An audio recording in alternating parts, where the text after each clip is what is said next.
Mother's day और mummy के torture. ये बात तब की है जब गट्टू चिंकी के पापा ऑफिस के काम से हफ्ता भर शहर से बाहर जा रहे थे। बच्चों, मम्मी को तंग ना करना, खेल कूद के साथ साथ पढ़ाई पर भी फोकस करना और अच्छे से रहना। मैं हफ्ते बाद लौट आऊंगा। दादी भी आ रही है तुम लोगों को कंपनी देने, ठीक है? ये लो पैसे, जो मन किया खा लेना।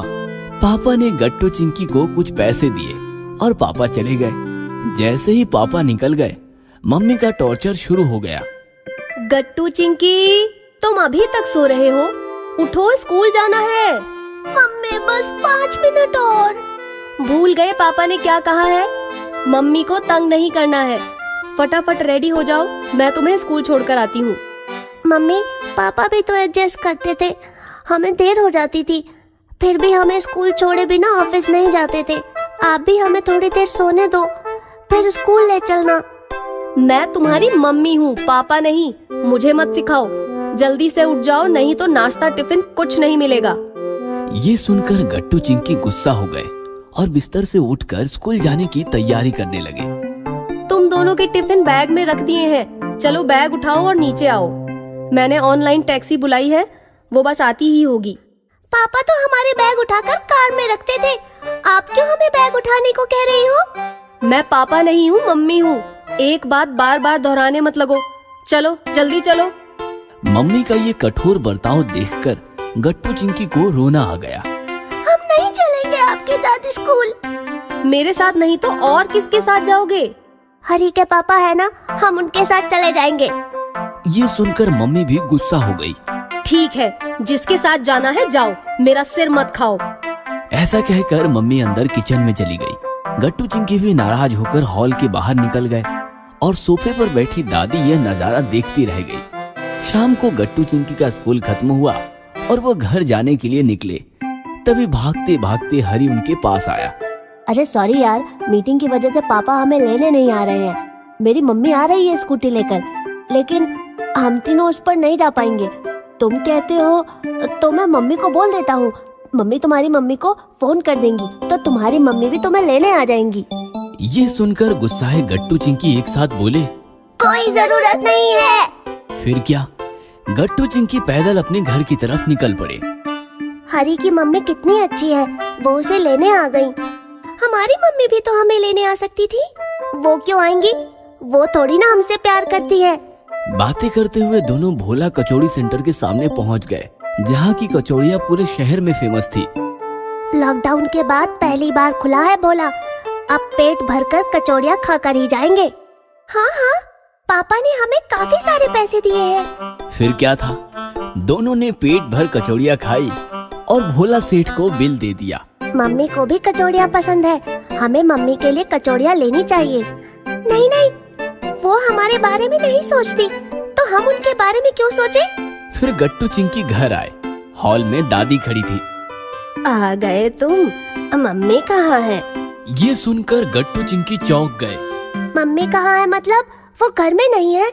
अरे, जैसे ही पता चला कि हरी के पापा तुम लोगों को लेने नहीं आ पाएंगे, मम्मी तुम्हें लाने स्कूल चली गई। ये सुनकर गट्टू चिंकी परेशान हो गए।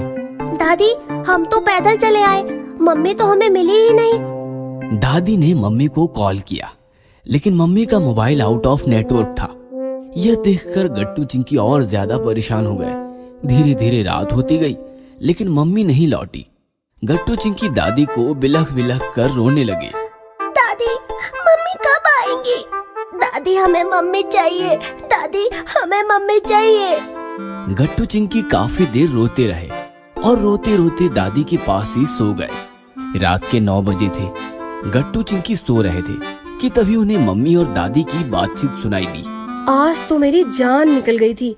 वो तो अच्छा हुआ कि सिक्योरिटी गार्ड ने बताया बच्चे घर निकल गए हैं। ऊपर से मोबाइल में रेंज भी नहीं आ रही थी। इतनी देर तक तू कर क्या रही थी? तू सीधे घर आ जाती तो बच्चे मिल जाते। जैसे ही गार्ड ने बताया बच्चे घर निकल गए, मैं भी पैदल घर की तरफ निकली। तभी रास्ते में भोला कचौड़ी सेंटर मिला। सोचा बच्चों के लिए कचौड़ियां लेती आऊं।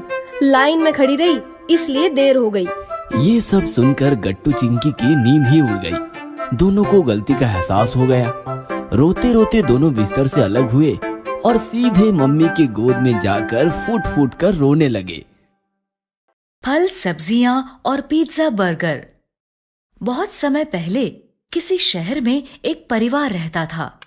परिवार में दादा दादी और मम्मी पापा के साथ 8 साल का हिमांशु और 7 साल की हिमानी भी रहते थे।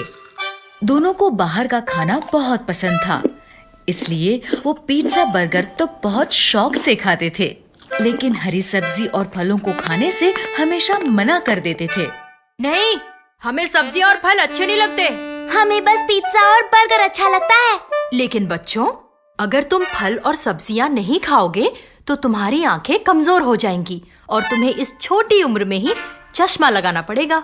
लेकिन वो कभी अपनी मम्मी की बात नहीं मानते थे।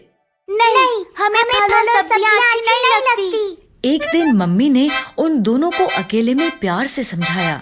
हरी सब्जियां और फल खाने से हमारी आंखें ठीक रहती हैं, और अगर तुम्हारी आंखें खराब हो गई तो तुम्हें चश्मा लगा कर रहना पड़ेगा। मम्मी के प्यार से समझाने पर हिमानी मम्मी की बात मान गई।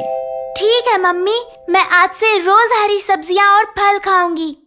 लेकिन हिमांशु मम्मी की बात नहीं माना। नहीं मम्मी, पिज्जा बर्गर ही अच्छे लगते हैं, इसलिए मैं वही खाऊंगा। अब मम्मी ने हिमांशु को समझाना बंद कर दिया। ऐसे ही बहुत दिन बीत गए।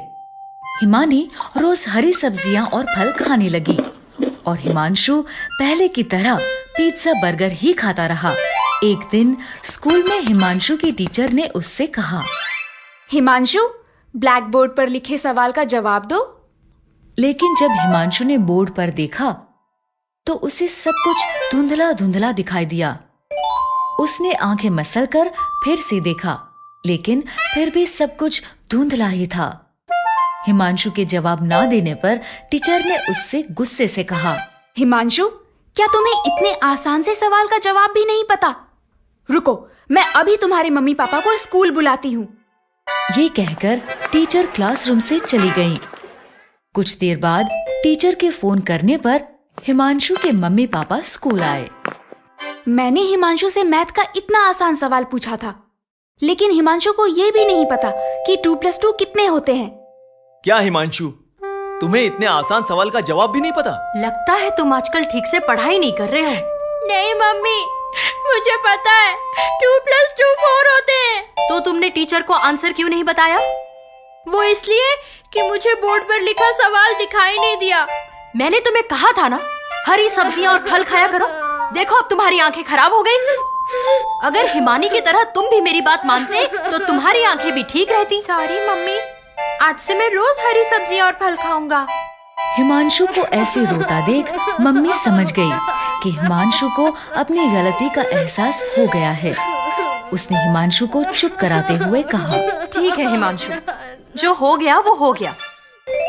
लेकिन अब अगर तुम रोज हरी सब्जियां और फल खाओगे तो हो सकता है तुम्हारी आंखें फिर से ठीक हो जाएं। तब तक के लिए चलो मैं तुम्हें चश्मा लगवा देता हूँ। मम्मी पापा के ऐसा कहने पर हिमांशु ने रोना बंद कर दिया और पापा ने हिमांशु का नजर का चश्मा बनवा दिया। इस तरह हरी सब्जियां और फल खाने के कारण हिमानी की आंखें ठीक रहीं और हरी सब्जियां ना खाने के कारण हिमांशु को चश्मा लगाना पड़ा। अगर आपको हमारी वीडियोस पसंद आ रहे हैं तो इन्हें लाइक करें, कमेंट करें और सब्सक्राइब करें।